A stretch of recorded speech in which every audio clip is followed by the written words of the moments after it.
Hello friends, welcome to my YouTube channel mama baby health care में आपका स्वागत है। मैं हूं पुष्पा। तो चलिए फ्रेंड्स, आज का टॉपिक है कि पीरियड सही समय पे नहीं आना, 10 दिन लेट आना या 10 दिन 15 दिन पहले आना या फिर 1.5 से 2 महीने बाद आना। देखिए होता क्या है, सभी को शरीर के अंदर जो हार्मोन बनते हैं जो अलग अलग होते हैं, ये फिक्स नहीं होता है कि किसी का पीरियड एक जैसा ही आए। सही समय पे आ रहा है तो रेगुलर है, और सही समय पे नहीं आ रहा है तो इनरेगुलर है।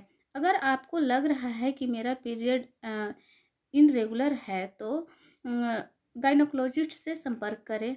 चलिए, तो हम रेगुलर पीरियड के बारे में बात करते हैं। रेगुलर पीरियड का जो टाइम जो होता है, जो 21 से लेकर के 35 दिन के बीच में आता है, तो वो रेगुलर पीरियड माना जाता है। देखिए, इसका सही टाइम 28 से 30 दिन है, लेकिन कुछ महिलाएं में 5 दिन आगे होकर आता है तो उसको भी हम रेगुलर मानते हैं। देखिए देखिए फ्रेंड्स, ये सब कुछ आपके बॉडी के ऊपर निर्भर करता है कि पीरियड का जो फ्लो है वो 2 दिन से 7 दिन तक का हो सकता है। 7 दिन से ज़्यादा हो रहा है तो जान लीजिए आपकी आपको कोई प्रॉब्लम है। इसमें देर नहीं करें, तुरंत ही डॉक्टर से कंसल्ट करें।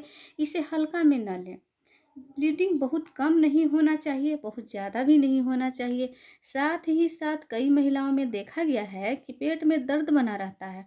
किसी भी महिलाओं को पेट में दर्द कम होता है तो किसी भी महिला को ज़्यादा होता है। थोड़ा बहुत तो हर किसी में 90% ये देखा गया है कि थोड़ा बहुत दर्द होता ही है, पर किसी किसी को दर्द बिल्कुल भी नहीं होता है। वही 10% महिलाएं हैं जो उनका दर्द बिल्कुल भी नहीं होता है।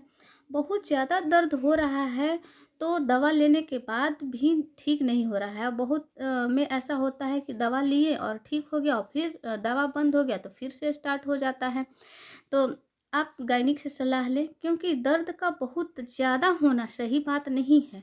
चलिए, तो अब हम बात करते हैं इन रेगुलर पीरियड के बारे में, यानी अनियमितता। यदि पीरियड का जो साइकिल है जो 21 से 30 दिन का होता है, इसमें से 15 दिन पहले या 15 दिन बाद या 1.5 से 2 महीने के बाद आ रहा है तो इसे इनरेगुलर पीरियड कहेंगे।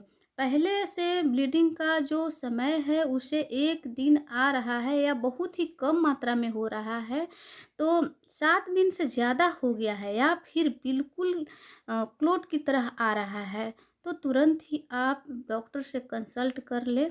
देखिए, पीरियड इनरेगुलर होने का एक ही कारण है, हार्मोन को चेंज होना। आपके शरीर में जो हार्मोन बन रहा है उसमें अगर उतार चढ़ाव आ गया है, बहुत ही बड़ी प्रॉब्लम से गुजरना पड़ता है। कभी कभी तो ऐसा भी हो जाता है कि दवा ले रहे हैं तो पीरियड आ रहा है, और जब दवा बंद कर दे रहे हैं तो पीरियड भी आना बंद हो गया है। देखिए, जो 14 से 15 साल की जो अनमैरिड लड़कियां होती है तो उनमें शुरुआती दौर में 2 से 3 साल का उतार चढ़ाव होता है। इसलिए ध्यान देने वाली बात हो जाती है कि अगर 2-3 साल बाद भी सही टाइम से नहीं आ रहा है तो डॉक्टर से सलाह लेने की ज़रूरत हो जाती है।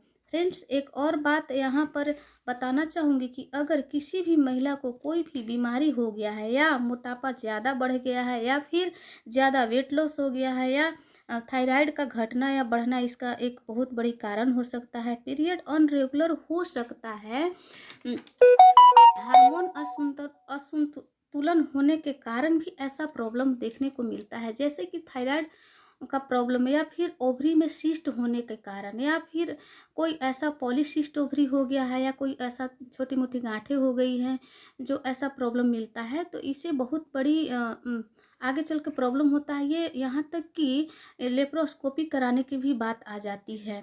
तो इनमें ऐसा ज़्यादा देखने को मिलता है।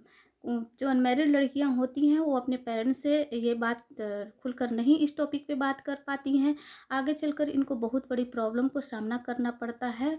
तो एक ऐसा बिल्कुल भी ना करें। अगर आपको कोई भी समस्या आ रहा है या फिर इरेगुलर जैसा कुछ भी प्रॉब्लम लग रहा है, हाँ, 40 से 45 साल की जो महिला होती हैं उनको पीरियड 10 दिन या फिर 15 दिन 1.5-2 महीने बाद आ रहा है, तो उनका जो स्थिति ऐसा कंडीशन होता है कि ख़त्म होने वाला होता है, तो उतार चढ़ाव होता है, होते होते वो ख़त्म हो जाता है। तो उनको में ये आम बात है, ऐसा होते होते उनको ख़त्म हो जाएगा।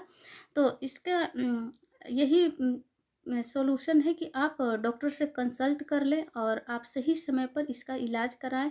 इसे हल्का में ना लें।